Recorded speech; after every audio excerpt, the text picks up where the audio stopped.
Tad man bija 16 gadi, vēl sakot, tad mamma iemācīja maizi mīcīt un kā pareizi maizi jāmīc, kā pareizi jācep ir.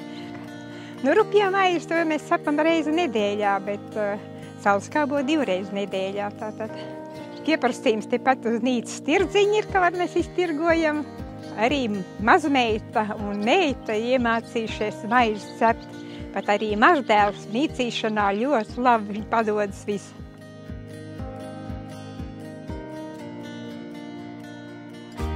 Ieberu tātad abrā 2,5 kg rupjos miltus, sauju ķimenes pieber klāt tātad un liek vārīt ūdeni, novārītu.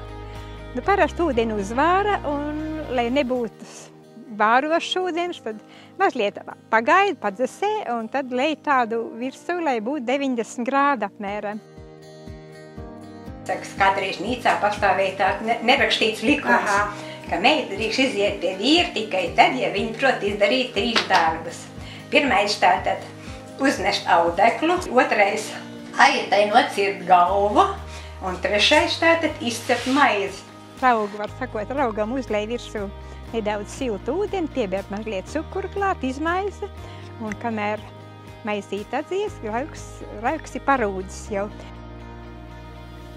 Es jau parasti speciāli rupjai maizei un saulskābai maizei raugu neatstāju. Vienu un to pašu raugu, piemēram, izmantoju. Tā kā man tagad cept ir saulskābā maize, tad man no saulskābās maizes raugs palika pāri. Parasti maizītei jārūkst ir 8–10 stundas.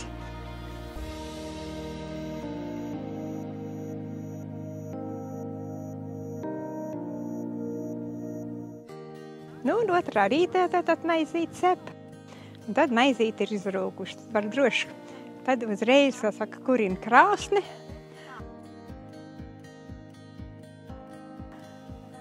Un mīcu maizi. Jā, man jau garšo, ka tā maizīt mazliet ir skāba. Cits teikt, atkal pa skābi, kad dedzina, var sakot, ka nevar skābu bērt. Tas ir kā kuštemēta.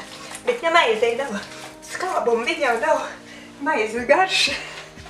Tāpēc maizīt jārūkst vismaz 8–10 stundas, lai viņa dabūtu to skābumu. Tad, kad maizīt ir samīcīt apmēram stundu, viņa rūkst apmēram.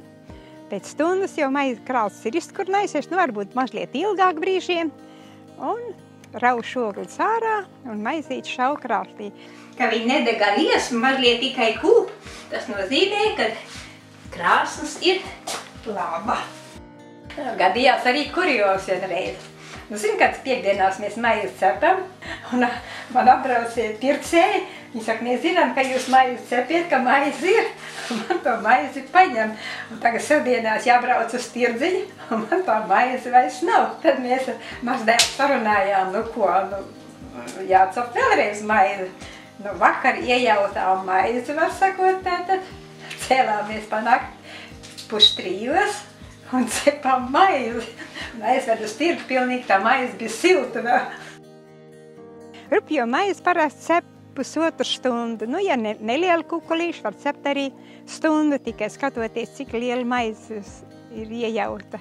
Pēc 5 stundas apmēram izņem maizīt ārā, un dibenējos kukuļus paliek priekšā, un tos priekšējos paliek aizmugurē, lai viņi vienērīgi izcepās.